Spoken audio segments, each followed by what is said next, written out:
సీకట్ల సీతుల్లా బతుకుతున్నాం ఈ చిన్న గుడిసెలలో.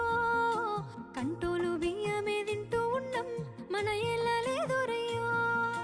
కష్టాల్లో తోడున్న అందరికీ నా ఒళ్ళని కనిపిస్తలేనమ్మ కొందరికి కష్టాల్లో నేనున్నని. నా ఒళ్ళు నీ ఒళ్ళు ఏమున్నది అన్ని కాగితాల బంధాలు, అవి కాగితాలే జీవితాలనుకొని అయినోళ్ళనే వదులుకుంటారయ్యా. బాగుంటే 10 మంది వస్తారయ్యో చుట్టాలై మన ఇంటికి, లేకుంటే వదిలేసి పోతారయ్యో అయినోళ్ళే ముమ్మాటికి.